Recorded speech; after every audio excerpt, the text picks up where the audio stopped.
Hello दोस्तों, स्वागत है आपका हमारे चैनल पर एक बार फिर से। दोस्तों, आज हम लेकर आए हैं आपके लिए 100 शब्द प्रति मिनट की गति से हिंदी स्टेनोग्राफी डिक्टेशन। दोस्तों, आप हमारे चैनल को लाइक करें, सब्सक्राइब करें और शेयर करें ताकि आपकी तरह जो और स्टेनो स्टूडेंट्स हैं उनको भी स्किल टेस्ट की तैयारी में लाभ मिल सके।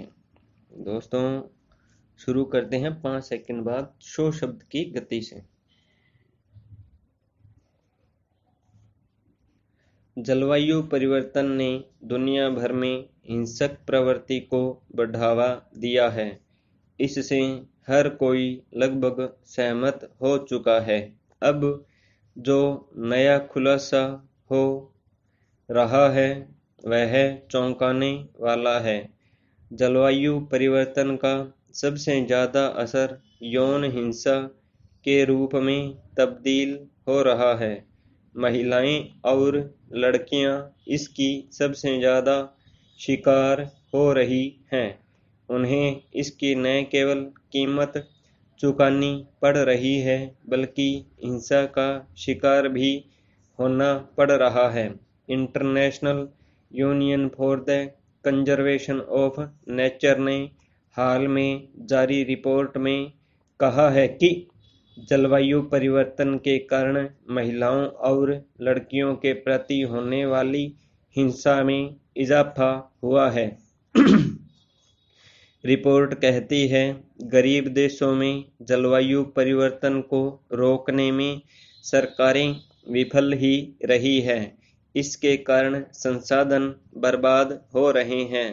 उसका असर बढ़ती हुई लैंगिक असमानता के रूप में दिखाई दे रहा है। रिपोर्ट का दावा है कि इसके कारण महिलाओं और लड़कियों के प्रति हिंसा बढ़ी है। इससे पहले भी कई रिपोर्ट में खुलासा हुआ है। अफ्रीका के कई गरीब इलाकों में महिलाओं को सिर्फ मछली की दुकान चलाने के लिए मछुआरे के साथ शारीरिक तौर पर समझौते करने पड़ते हैं। अगर वे ऐसा नहीं करेंगी तो मछुआरा उनको मछली नहीं देगा और ऐसे में उनका जीवन यापन मुश्किल हो जाएगा। रिपोर्ट ने इस पहलू को भी छूने की कोशिश की है। इसके अलावा मानव तस्करी से लेकर दूसरी तस्करियों में भी महिलाएं निशाने पर हैं। संसाधनों पर पहला हक पुरुषों ने जमाया हुआ है। जलवायु परिवर्तन से जूझ रहे इलाकों में संसाधनों पर काबिज होने के लिए वर्ग संघर्ष जारी है। इसमें भी जीत पुरुषों की ही होती है। महिलाएं दोयम स्तर का जीवन जीने को मजबूर हो जाती हैं।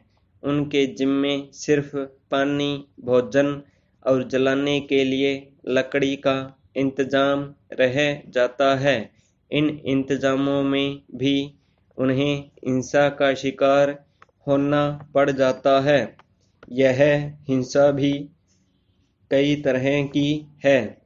जिस वक्त संयुक्त राष्ट्र के सभी 193 सदस्य देश जलवायु परिवर्तन की निगरानी में महिलाओं की भूमिका और उपयोगिता पर चर्चा कर रहे हैं, उन्हें साथ लाकर आगे खड़ा करने की बात कर रहे हैं, तब यह रिपोर्ट चौंकाती है और सवाल खड़े करती है कि संसाधनों पर महिलाओं का बराबर हक क्यों नहीं होना चाहिए।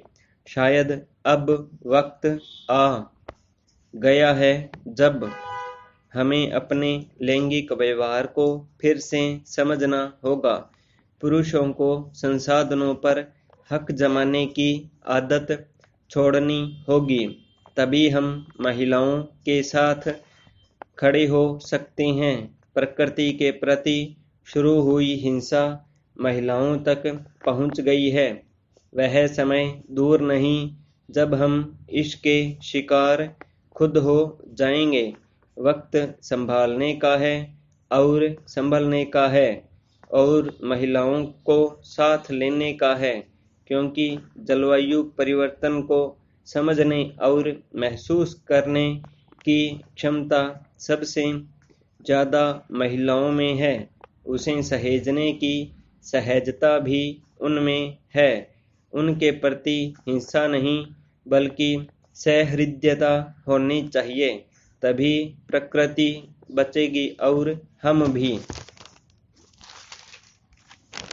सिंचाई परियोजना किसी भी क्षेत्र की समृद्ध कृषि का द्योतक होती है और नहरें उस क्षेत्र की जीवन रेखाएं, लेकिन कुप्रबंधन के चलते कई बार यही जीवन रेखाएं भूमिपुत्रों को खून के आंसू रुला देती हैं। वागड़ में कुछ वर्षों से यही हो रहा है। जल संसाधन विभाग की लापरवाही और प्रशासनिक अधिकारियों की अरुचि के चलते नहरें किसानों के लिए अभिशाप सी बनी हुई हैं।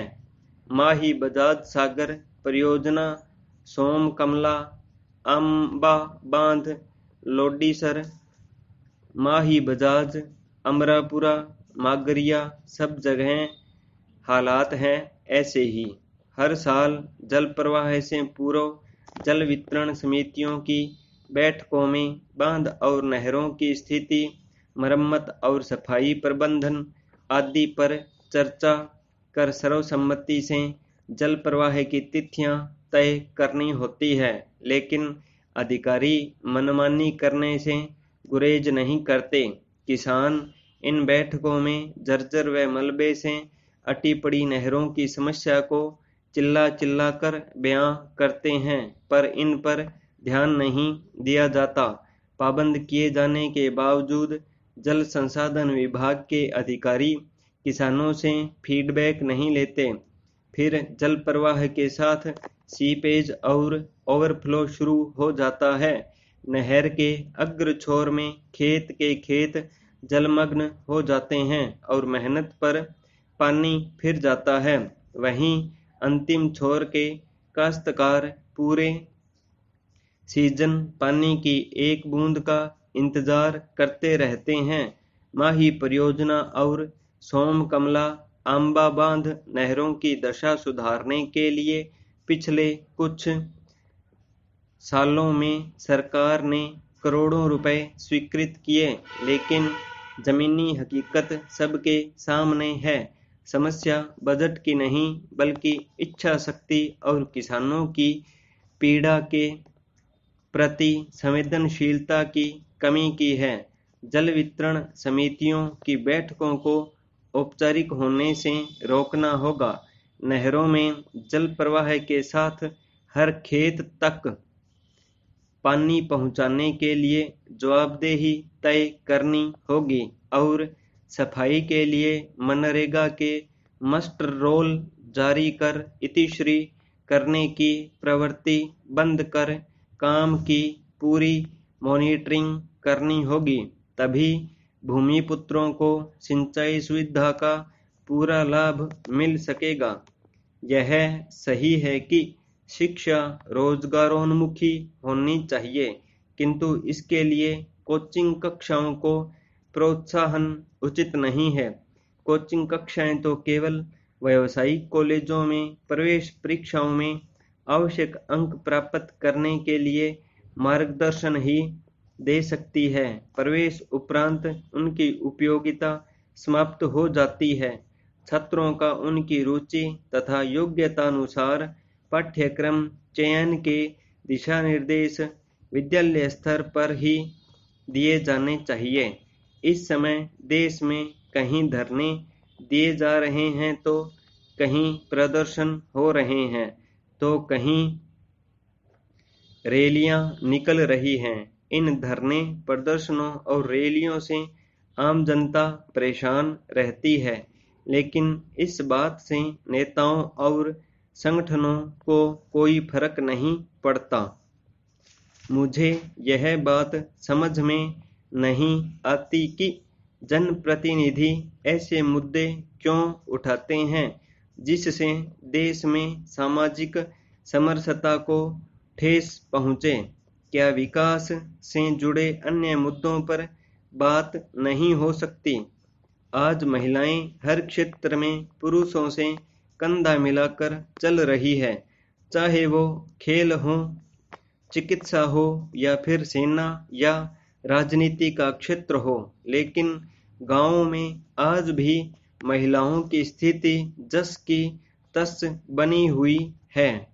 इसके सुधार हेतु केवल सरकार को कोसना ठीक नहीं है। जब तक ग्रामीण स्तर पर सामाजिक सोच में बदलाव नहीं आता, तब तक यह मुमकिन नहीं। आज जरूरत है जमीनी स्तर पर सामाजिक सोच में बदलाव की। I stop.